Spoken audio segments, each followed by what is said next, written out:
এই সময় কম, শুরু করো। প্রিন্স সিনেমার ফার্স্ট লুক পোস্টার কখন আসবে সেটাও জানাবো, সাথে আরও রয়েছে প্রিন্স সিনেমার সম্পর্কে অসাধারণ কিছু ধামাকাদার আপডেট। অন্যদিকে প্রবাসের সালার 2 সিনেমা দেখার জন্য তাহলে আমাদের লম্বা সময় অপেক্ষা করতে হবে, কিন্তু কেন? আর ধুরন্ধর দিয়ে কি তাহলে সিনেমাটিক ইউনিভার্স তৈরি করতে চলেছেন ডিরেক্টর আদিত্য ধর? অন্যদিকে সিয়াম আহমেদের রাক্ষস সিনেমায় তাহলে বলিউডের রিসেন্ট বিগ ব্লকবাস্টার সিনেমা ধুরন্ধর সিনেমার অ্যাকশন ডিরেক্টর কাজ করছে। সর্বশেষ শাকিব খানের আপকামিং সিনেমায় পাকিস্তানি নায়িকা থাকার ব্যাপারে একটা আপডেট জানাবো। সো সব মিলে আজকের ভিডিওটা অনেক বেশি ইন্টারেস্টিং হবে, তাই শেষ পর্যন্ত অবশ্যই দেখবেন। ভিডিও শুরু করার আগে কাইন্ডলি ভিডিওতে লাইক এন্ড চ্যানেলটা সাবস্ক্রাইব করে রাখুন। তাহলে চলুন এবার ভিডিও শুরু করি।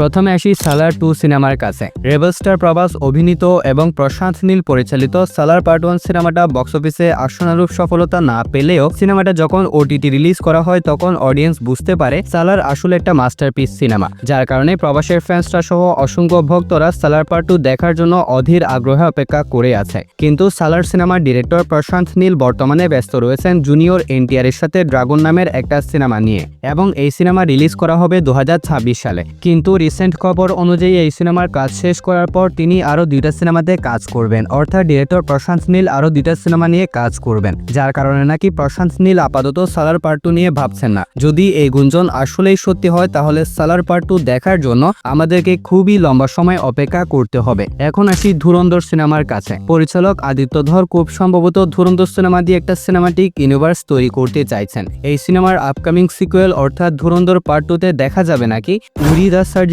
স্ট্রাইক সিনেমার নায়ক জিহান শেরগিলকে অর্থাৎ বিকি কৌশলকে। ধুরন্ধর 2 এর গল্পে 2016 সালের টাইমলাইনে জিহানকে ইন্ট্রোডিউস করানো হবে, আর এটা কোনো ছোটখাটো ক্যামিও হবে না, বরং এটা হবে একটা এক্সটেন্ডেড ক্যামিও। এই সিকোয়েন্সে বিকি কৌশলকে একটি টেকনিক্যাল মিলিটারি অপারেশনে দেখানো হবে, যা সিনেমার ন্যারেটিভকে আরো গভীরভাবে তুলে ধরবে। তবে বিকি কৌশল ও রণবীর সিং এর চরিত্র একে অপরের মুখোমুখি হবেন কিনা, অর্থাৎ স্ক্রিন শেয়ার করবে কিনা, সে বিষয়ে এখনো কোনো নিশ্চিত খবর পাওয়া যায়নি। সো ধুরন্ধর 2 তে অক্ষয় খান্নাকে আবার রিকাস্ট করা হলো, এরপর বিকি কৌশলের ক্যামিও, সবকিছু মিলে ধুরন্ধর এবার বিগ, বেটার এন্ড বোল্ডার একটা সিনেমা। টক্সিকের মতন একটা সিনেমার সাথে ওপেন ক্লেশে এই সিনেমাটা এমনি যাচ্ছে না। সিনেমার মধ্যে ও কাস্টিং এ দম আছে বলে ক্লেশে যাওয়ার সাহস পাচ্ছে পরিচালক আদিত্য ধর। দেখা যাক এই মেগা ক্লেশে কে উইনার হতে পারে।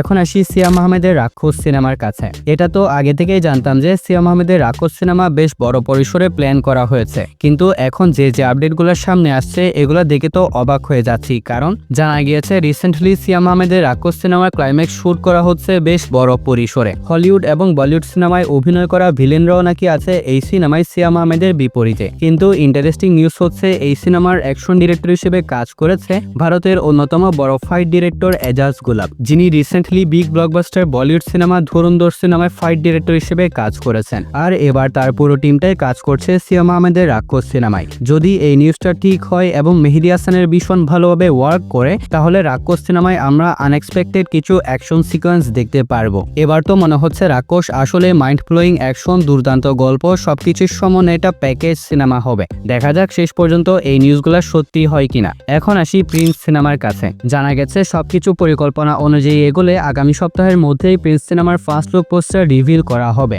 আর এই সিনেমার শুটিং চলছে পুরো দমে, এবং এই গতি বজায় থাকলে পাশাপাশি এডিটিংও চললে ঈদের সিনেমাটি মুক্তি পাওয়ার সম্ভাবনাকে একেবারেই উড়িয়ে দেওয়া যাচ্ছে না। শুটিং সেটআপ নিয়ে সংশ্লিষ্টরা বেশ সন্তুষ্ট, আয়োজন পরিপাটি, টেকনিশিয়ান টিমও টপ ক্লাস, আর এমন একটি দক্ষ টিমের সাথে কাজ করতে পেরে নাকি মেগাস্টার শাকিব খান নিজেও বেশ উচ্ছ্বাসিত। সব মিলিয়ে প্রিন্স সিনেমা নিয়ে এক্সাইটমেন্ট দিন দিন আরো জোরালো হচ্ছে। যদি মাঝখানে এতগুলো ঝামেলা না হতো তাহলে প্রিন্স সিনেমার টিম আরো ভালোভাবে নিজেদের কাজগুলো এগিয়ে নিয়ে যেতে পারতো। তো যাই হোক, এখন কথা বলি শাকিব খানের বিপরীতে পাকিস্তানি নায়িকাদেরকে নেওয়ার ব্যাপারে। জানা গেছে শাকিব খানের আপকামিং একটা আনটাইটেল সিনেমায় শাকিব খানের বিপরীতে দেখা যাবে একজন নয় দুইজন পাকিস্তানি অভিনেত্রীকে। ইতিমধ্যে নাকি মেকার্সদের পছন্দের তালিকায় রয়েছে হানিয়া আমির, দুরে ফিশান, মাহিরা খান, সজল আলী সহ আরো কয়েকজন। তবে এখান থেকে হানিয়া আমির অবশ্যই থাকবে বলে আমার মনে হচ্ছে, সাথে আরো একজনকে দেখা যাবে। তাহলে তো বুঝতেই পারছেন বেটা বলে মিলে গেলে প্রথমবারের মতন শাকিব খানের বিপরীতে এক সিনেমায় একসাথে 2জন পাকিস্তানি অভিনেত্রীকে দেখা যাবে। সো গাইস, এগুলোই ছিল আজকের ভিডিওর আপডেট। ভিডিওটা ভালো লাগলে ভিডিওতে লাইক এন্ড চ্যানেলটা সাবস্ক্রাইব করতে ভুলবেন না। তাহলে দেখা হচ্ছে পরবর্তী আরো একটি ভিডিওতে। ততক্ষণ ভালো থাকবেন,